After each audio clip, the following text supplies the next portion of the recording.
The heaviest sound in the world is not a gunshot. It is not a scream. It is the hollow metallic click of a police station door locking behind you. That was the exact fraction of a second your old life ended and your countdown began. You are sitting in a sterile interrogation room under the fluorescent lights of the National Police Agency in Tokyo. The air conditioning hums. The metal chair is cold against your back. Across the table, two detectives watch you in absolute silence. Between you and them rests a thick manila folder. The Yamaguchi-gumi ledgers, the blood money, the extortion routes, the bribes, everything. You slide the folder forward. It is done. You have crossed the line that no one comes back from. You look down at your left hand. The missing pinky finger is a dull ache in the cold room. Yubitsume. You severed that joint years ago, wrapped it in white silk, and offered it to your oyabun as a sincere apology for a minor mistake. It was the price of staying in the family. It was the price of forgiveness. But there is no ritual for what you have done today. There is no apology for becoming a rat. To betray the Sakazuki, the sacred sake-sharing ceremony that bound you as father and son, is not a mistake. It is an erasure of your soul. It is a crime that demands a complete and utter unmaking of your existence. The detective picks up the phone. It is currently hour 0. You have exactly 48 hours before the ghost of your past catches up to the reality of your present. Somewhere across the city, the phone rings in your house. It is the middle of the night. Your wife answers. The voice on the other end belongs to the police rapid response unit. They tell her she has 5 minutes. Do not pack a bag. Do not wake the neighbors. Do not take the family photo albums. Grab the children and walk out the front door right now. You can picture her confusion, the sheer terror setting in, the abrupt violence of being ripped from a life she spent a decade building. They are shoved into an unmarked sedan. No goodbyes, no explanations. The physical space they occupied just minutes ago is now a tomb. Because the Yakuza do not operate like street thugs. They do not scream. They do not send men with machetes running down the street. They are a corporation. They are an institution, deeply embedded in the concrete of Japan. The moment you walked into this police precinct, eyes were watching. Whispers traveled. Phone calls were made from burner flip phones to high-rise offices in Kobe. Your name is currently moving through an underground fiber optic network faster than the police can process your paperwork. The syndicate knows you are here. The bosses are not angry. They are merely disappointed, and they are setting the bureaucracy of death into motion. Every second you sit in this sterile room, the machine is turning its gears. You feel safe here, surrounded by concrete walls and armed guards. But the quiet hunt has already started. The people you called brothers are systematically dismantling your life piece by piece. They are burning your shadow away before they even touch your physical body. It is hour 12. The sun is rising over the Tokyo skyline. The city is waking up. Millions of people are commuting to work, buying coffee, living their ordinary lives. But you are no longer one of them. You are a dead man breathing. The transition has begun. The police move you from the interrogation room to a transport van. There are no windows in the back. You sit in the dark, feeling the vibration of the engine, the sudden turns the stops at traffic lights. You cannot see the outside world, but you know the outside world is looking for you. The paranoia sets in. Every car driving parallel to the van feels like an executioner. Every pothole feels like a trap. The silence in the back of the van is deafening. You close your eyes, and you can almost hear the fax machines across Japan whirring to life, printing your name in thick black ink. The formal process of your excommunication is underway. The Yakuza is meticulous. They do not leave loose ends. By the time this van reaches the first safe house, the foundation of your entire existence will have been completely vaporized. Think about the men you drank with, the men you bled for. The structure of the Yamaguchi-gumi is not just a criminal enterprise. It is a highly organized parallel society. It has its own laws, its own pension plans, its own corporate hierarchy. You were a made man. You had respect. When you walked into a host club in Kabukicho, the managers bowed. The hostesses poured your drinks with trembling hands. You wore tailored suits and drove imported cars. You were untouchable to the outside world. But the inside world demands absolute, unquestioning loyalty. The Oyabun Kobun system is the bedrock of their universe. the father and the child. You drank from the same cup. You swore an oath that transcended biological family. You promised your life, your breath, your very flesh to the patriarch. And now you have shattered that cup into 1,000 pieces. The detectives sitting across from you do not understand this. To them, you are an asset, a piece of evidence, a tool to bring down a syndicate. Once the trials are over, their use for you ends. But the syndicate memory never ends. The National Police Agency will give you a new name. They will give you a small stipend.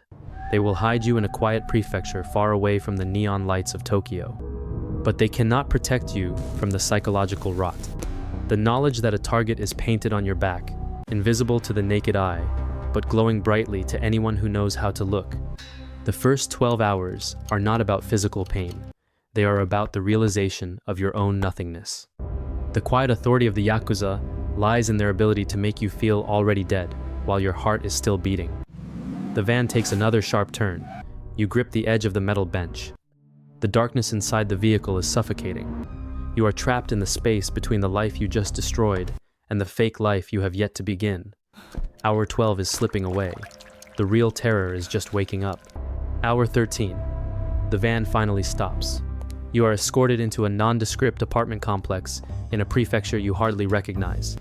The curtains are permanently drawn. The television is unplugged.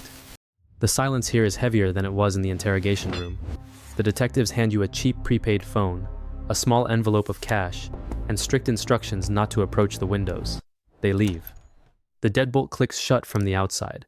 You are now entirely alone with the echo of your decisions. While you sit on a thin mattress, staring at the peeling wallpaper, the bureaucratic machinery of the underworld reaches its climax, the Zetsuen. It translates to absolute and permanent severance. In the movies, a hit is ordered with a casual nod in a dimly lit room. In the reality of the Japanese underworld, it is formalized on paper. A single sheet of high-quality parchment is currently being drafted by the upper echelons. It contains your name, your former rank, and your unforgivable transgression. It is stamped with the heavy red ink seal of the patriarch. This document is not a closely guarded secret. It is a nationwide broadcast. It is being transmitted via fax machines to every affiliated syndicate, every front company, and every allied boss, from the snowy streets of Hokkaido to the tropical heat of Okinawa. The message embedded in that red ink is painfully clear. This man is a ghost.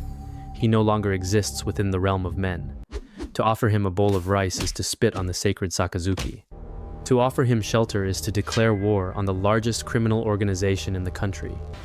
The Zetsuen is not simply a death warrant. It is a quarantine order. You are a disease that has been successfully isolated from the host body. By hour 24, the surgical removal of your life is complete. The true power of the Yakuza does not reside solely in firearms and hidden swords. It is deeply woven into real estate, into construction firms, into entertainment agencies, and into the very banking system of the nation. Your bank accounts, including the ones registered under secure aliases, the ones you thought the bosses did not know about, are quietly frozen. The legitimate front company that provided your tax records abruptly terminates your employment. The landlords of your hidden properties receive polite but firm phone calls. Your longtime business associates delete your contact information and burn their ledgers. In a moment of desperate weakness, you pick up the burner phone. You dial a number you have known by heart for 15 years, a sworn brother, a man who once stood back to back with you during a brutal dispute in Osaka. The line rings once, twice, then it goes dead. He knows. They all know. You have been financially, socially, and existentially erased, without a single drop of blood being spilled on the pavement. This is the methodical horror of betraying the organization. They do not need to rush to hunt you down, because they have already starved you out of the world. Hour 36 approaches, and the isolation begins to rot your mind. Paranoia warps your perception of reality. Every creak of the floorboards in the apartment above you sounds like heavy footsteps. Every fleeting shadow passing beneath the gap of your locked door looks like the tip of a polished leather shoe. You close your eyes and remember the historical splits, the bloody civil wars between the Kobe and the main Yamaguchi factions between 2015 and 2020. You remember exactly what happened to the men who talked. They were rarely gunned down in spectacular public shootouts. They were systematically isolated. They were cornered like animals in cheap, dreary apartments, exactly like the one you are sitting in right now. They were pushed into such a deep, dark abyss of psychological agony that many simply chose to tie a rope around their own necks rather than wait for the inevitable, quiet knock on the door. The Yakuza hunt is flawless because it utilizes your own mind as the primary executioner. You are sitting in the dark, clutching a cup of stale tap water, listening to the distant wail of the police sirens. The authorities you sold your soul to are bound by laws, by strict budgets, by shift changes, and red tape. The syndicate is bound by blood. Blood does not sleep. Blood does not take weekends off. Blood remembers. Hour 48. The plainclothes detectives return to the apartment. They do not smile. They hand you a brown envelope containing a freshly minted identification card, a new driver license, and a one-way train ticket to a minor prefecture you have never visited. The countdown that began in the sterile interrogation room has technically reached 0. You are officially relocated and integrated into the system. You have a new name. You have a new date of birth. You walk into the small damp bathroom and stare into the cracked mirror over the sink. A stranger's name is resting in your pocket, but the tired, hollow eyes looking back at you still belong to a dead man. The illusion of complete safety in the Japanese witness protection system is a fragile construct. Japan is a densely populated island nation. It is intimately connected, geographically, culturally, and socially. There is nowhere truly off the grid here. The syndicate does not need to rush to find you, because their intelligence network is vast, decentralized, and incredibly patient.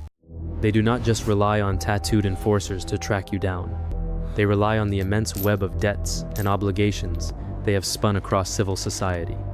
The local grocery store clerk might be feeding them information to pay off a gambling debt.